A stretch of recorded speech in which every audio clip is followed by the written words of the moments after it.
अस्सलामुअलैकुम, मैं हूं chef Rukhsana. Welcome to my YouTube channel best learn with Rukhsana. YouTube पर पहली बार आप सीखेंगे शेफ़ रुखसाना के साथ रेस्टोरेंट में बनने वाले खाने। सो मेरे प्यारे व्यूवर्स, जुड़े रहिए मेरे साथ और मज़ेदार खाने बनाकर अपने घर को बनाइए रेस्टोरेंट। इस चैनल पर आपके साथ शेयर किए जाएंगे रेस्टोरेंट के तमाम राज, ब्यूटी टिप्स और भी बहुत कुछ।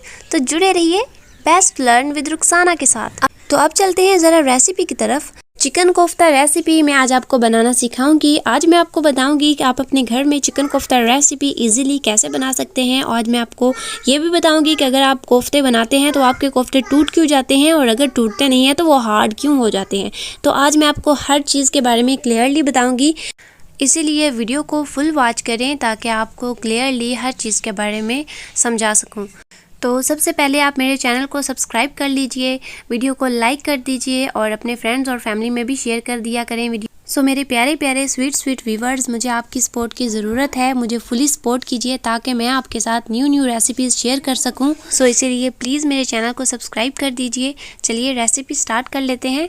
यहाँ पर मैंने 300 ग्राम यानी 1 पाव से कुछ ज़्यादा चिकन ले लिया है और 2 जवे लहसुन के लिए हैं। एक मैंने यहाँ पर हरी मिर्च ली है और थोड़ा सा मैंने इसमें हरा धनिया ले लिया है। सो यहाँ पर आप देख सकते हैं मैंने चिकन के छोटे छोटे पीसेस किए हुए हैं, क्योंकि मेरे पास छोटी वाली चॉपर है और इसीलिए छोटे छोटे पीसेस अगर करेंगे तो चॉपर आसानी से इसको कीमे में ट्रांसफ़र कर देगी। अगर बड़े होंगे चिकन के पीसेस तो ये चॉपर चलेगी नहीं। अगर आपके पास बड़ी वाली चॉपर है तो आप उसमें बड़े बड़े पीसेस भी ऐड कर सकते हैं, कोई इशू नहीं है, बाज़ार से भी करवा सकते हैं। तो यहाँ पर मैंने वो तमाम चीज़ें जो हैं उनका पेस्ट बना लिया है या फिर कीमा कर लिया है। तो आप देख सकते हैं कितना अच्छा सा इसका पेस्ट बन चुका है, कीमा बन चुका है। सो यहाँ पर हमारा कीमा हो चुका है रेडी। तो अब चलते हैं कोफ्तों की मेन चीज़ की तरफ, जो कोफ्तों को टूटने नहीं देगा। तो ये है हमारे पास वो मेन चीज़, बेसन। तो बेसन को हम थोड़ा सा रोस्ट कर लेते हैं ताकि इसमें से कच्चेपन की खुशबू ना आए। अगर आप इसको ऐसे ऐड करेंगे तो जो हमारे कोफ्ते हैं उनका सत्यानाश हो जाएगा, उनमें से बेसन के कच्चेपन की स्मेल आएगी या फिर उनका टेस्ट आएगा तो वो अच्छा नहीं लगेगा। तो मैं इसको हल्का सा रोस्ट कर लेती हूँ। इसको इतना हम भूनेंगे कि इसमें से भुने हुए चनों की खुशबू आने लग जाए। सो जब तक हमारा बेसन जो है वो भुन जाता है तो मैं आपको बता दूं कि बेसन हमारे कोफ्तों के लिए मेन क्यों है। बेसन हमारे कोफ्तों के लिए मेन इसलिए है क्योंकि जो बेसन है वो हमारे कोफ्तों को बिल्कुल भी नहीं टूटने देता। बेसन जो है वो कोफ्तों को स्ट्रॉन्ग करता है। अगर आप अपने कोफ्ते बनाने के दौरान ये वाली मिस्टेक करती हैं तो आप अब इस मिस्टेक को ठीक कर लीजिए। और अब यहाँ पर जो हमारा बेसन है वो तकरीबन भुन ही चुका है। बेसन में से भुने हुए चनों की खुशबू आ रही है, तो अब मैं इसको उतार लेती हूँ। सो अब यहाँ पर हम अपने जो चिकन का हमने कीमा बना के रखा हुआ था उसमें हम अब ऐड करेंगे 2 टेबलस्पून भुना हुआ बेसन, जो हमने अभी थोड़ी देर पहले भून के रखा था। ठंडा हो गया और मैं इसमें ऐड कर रही हूँ। और 2 चम्मच ऐड करने के बाद हम इसमें ड्राई मसाला जात ऐड करेंगे। वो कौन कौन से जाएंगे वो मैं आपको बताती हूँ। और अब यहाँ पर जाएगा 1 टीस्पून नमक, 1 टीस्पून कोफ्ता मसाला और हाफ़ टीस्पून यहाँ पर जाएगी लाल मिर्च, और 1 टीस्पून मैंने लिया है खुश्क धनिया पाउडर और 1 टीस्पून मैंने लिया है काली मिर्च का पाउडर। तो ये तमाम मसाले हम इसमें ऐड कर देंगे। सो अब यहाँ पर मसाले ऐड हो चुके हैं और यहाँ पर मैंने हाफ़ प्याज लिया है और हाफ़ प्याज को मैंने चॉप कर लिया है। अब ये भी हम इसमें ऐड कर देते हैं। वैसे मैंने हाफ़ प्याज लिया है और वैसे भी मैं आपको बता देती हूँ कि मेजरमेंट के हिसाब से ये तकरीबन 1 चम्मच बनता है। उसके साथ साथ मैं आपको ये भी बताती चलूँ कि मैंने प्याज में से पानी बिल्कुल भी नहीं निकाला। प्याज मैंने वैसे का वैसे ही इसमें ऐड किया है। बहुत सी रेसिपीज़ में मैंने देखा है कि जो प्याज का पानी है वो रिमूव कर देते हैं, कुछ रेसिपीज़ ऐसी भी हैं जिसमें से वो नहीं करते। तो यहाँ पर मैंने प्याज का जो पानी है वो बिल्कुल भी नहीं निकाला, वैसे का वैसे प्याज इसमें ऐड कर दिया है। अब इसको आप चम्मच की मदद से या हैंड की मदद से इसको अच्छे तरीके से यकजान कर लीजिए, मिक्स कर लीजिए। तो यहाँ पर ये अच्छे तरीके से मिक्स हो चुका है।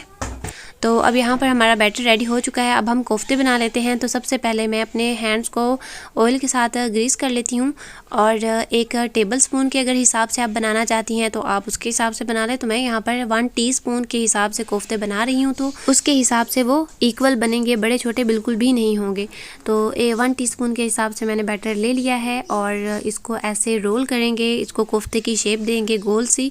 और यहाँ पर आपको मैं एक और बात बता दूँ कि जो आप सेकेंड मिस्टेक करती हैं वो क्या है, वो आपकी सेकेंड मिस्टेक ये होती है जो आप कोफ्ते के लिए मिक्सचर बनाती हैं, आप इसको ज़्यादा हार्ड कर देती होंगी, उसकी वजह से जो आपके कोफ्ते हैं वो हार्ड हो जाते हैं। अब यहाँ पर आप देख सकते हैं मेरा जो मिक्सचर है कोफ्ते का वो बिल्कुल भी हार्ड नहीं है, वो बहुत ही सॉफ्ट और स्मूथ है।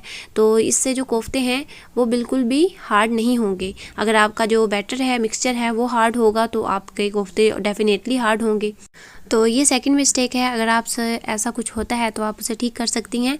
तो हमारे जो कोफ्ते हैं वो रेडी हो चुके हैं, तमाम मैंने कोफ्ते बना कर रेडी कर लिए हैं। तो अब हम चलते हैं ऑयल की तरफ। यहाँ पर मैंने पैन में ऑयल ऐड कर लिया है और जो फ्लेम है उसको ऑन कर दिया है। तो हम ऑयल को चेक करने के लिए हैंड की मदद से इसको चेक कर सकते हैं कि जो ऑयल है वो गर्म हुआ है कि नहीं।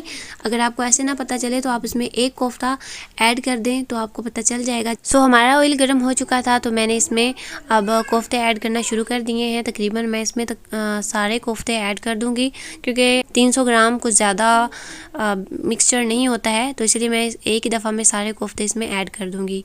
और फ्लेम पहले मैं इसमें हाई रखूँगी और उसके बाद जब ये हल्के हल्के से ब्राउन हो जाएंगे, इसका कलर चेंज हो जाएगा, तो मैं इसकी जो फ्लेम है वो मीडियम कर दूंगी, बिल्कुल लो नहीं करेंगे क्योंकि अगर हम इसमें इसकी जो फ्लेम है वो बिल्कुल लो कर देंगे तो जो हमारे कोफ्ते हैं वो हार्ड हो जाएंगे। थर्ड मिस्टेक ये हो जाती है हमसे, तो आप ये वाली मिस्टेक बिल्कुल भी नहीं कीजिएगा। पहले हाई रखेंगे, हल्का सा कलर चेंज होने के बाद मीडियम कर देंगे, लो बिल्कुल भी नहीं करेंगे।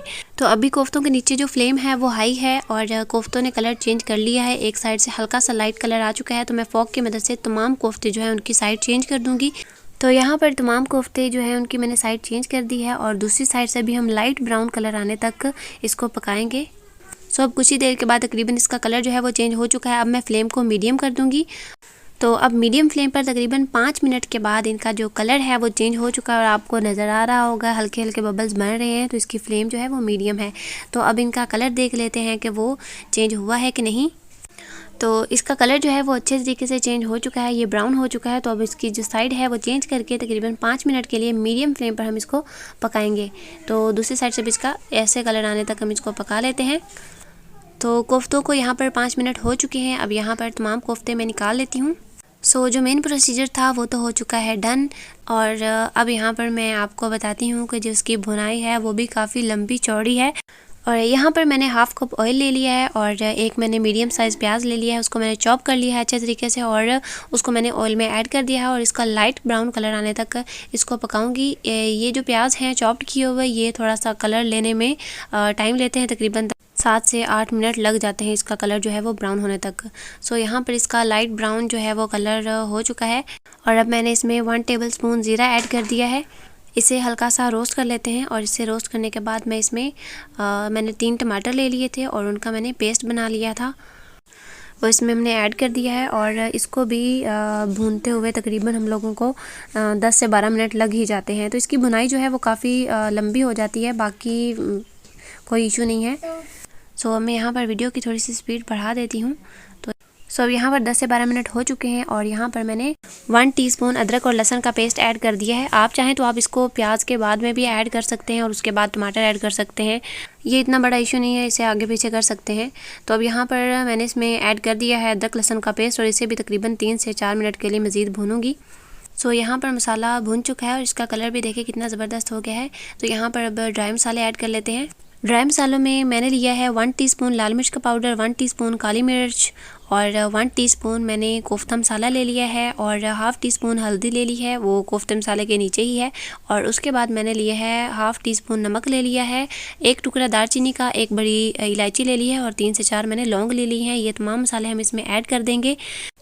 सो यहाँ पर मैंने मसाले ऐड कर दिए हैं और यहाँ पर मैं लूँगी 1 कटोरी या फिर 1 कप दही को हम लोग फ़ैट लेंगे। फ़ैटने के बाद हम इसमें इसको ऐड करने के मसाले के साथ ही हम इसको ऐड कर देंगे ताकि मसालों की भुनाई के साथ साथ दही जो है वो भी अच्छे तरीके से भुन जाए। सो जैसा मैंने आपको पहले बताया था कि इस मसाले की जो बुनाई है वो काफ़ी लंबी चौड़ी है और इसको भूनते हुए तकरीबन हम लोगों को 20 से 30 मिनट लग जाते हैं, 20 से 25 मिनट तो मस्ट है ना, वो लग जाते हैं हम लोगों को।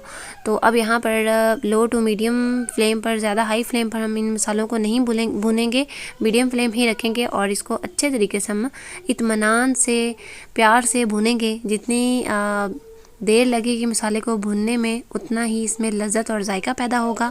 तो अब मैं इसको भून लेती हूँ तकरीबन 7 से 8 मिनट 10 मिनट भी लग सकते हैं। अब यहाँ पर मैंने वीडियो की स्पीड बढ़ा दी है ताकि हमारा जो टाइम है वो बच सके। सो फाइनली हमारे मसाले की बुनाई हो चुकी है और इसमें मैंने 3 सुरख मिर्च ग्रीन चिलीज ऐड कर दी हैं। I am so sorry for this mistake. So अब यहाँ पर हम इसमें कोफ्ता ऐड कर देते हैं और इसको हल्का से इसमें रोस्ट करने के बाद इसमें हम वाटर ऐड कर देंगे। अब मैं इसमें 2 कप पानी ऐड कर दूंगी और 2 कप पानी ऐड करने के बाद इसको ढक के पकाएंगे। पानी डालने से क्या होगा, जो कोफ्तों की ऊपरी स्किन है फ्राई करने की वजह से हल्की सी हार्ड हो चुकी है, तो जब हम इसमें पानी डाल के इसको ढक के पकाएंगे तो वो पानी की वजह से जब ये सॉफ्ट हो जाएगी। तो मैं इसको अब ढक देती हूँ। तो इसको मीडियम फ्लेम पर, हल्की फ्लेम पर मैं इसको पकाऊंगी ताकि जो कोफ्ते हैं वो अच्छे तरीके से जूसी हो जाएं और सॉफ्ट हो जाएं। तो यहाँ पर मुझे तकरीबन 8 से 10 मिनट हो चुके हैं। तो जो हमारे कोफ्ते हैं वो भी माशाल्लाह से बहुत अच्छे से, बहुत ही प्यारी खुशबू आ रही है, बहुत ही टेस्टी और मुँह में पानी भी आ रहा है। तो ये रेडी हो चुके हैं और अब मैंने इसके ऊपर ग्रीन कोरिएंडर ऐड कर दिया है और ये सर्व करने के लिए रेडी हैं। तो फ्रेंड्स, अगर आपको मेरी रेसिपी अच्छी लगी हो तो लाइक का बटन प्रेस कर दीजिए, फ्रेंड्स और फैमिली के साथ शेयर कर दीजिए और अगर आपने मेरे चैनल को अभी तक सब्सक्राइब नहीं किया तो प्लीज़ मेरे चैनल को सब्सक्राइब कर दीजिए और मेरी वीडियो का नोटिफिकेशन हासिल करने के लिए बेल आइकन को प्रेस कर दीजिए ताकि मेरी हर न्यू आने वाली वीडियो का नोटिफिकेशन आपको मिलता रहे। प्लीज़ मुझे सपोर्ट कीजिए, मुझे आपकी सपोर्ट की बहुत ज़्यादा ज़रूरत है। और इसी के साथ मुझे दीजिए इजाज़त। मिलते हैं एक नई रेसिपी के साथ। Thanks for watching. अपना ख्याल रखिएगा। अल्लाह हाफिज़।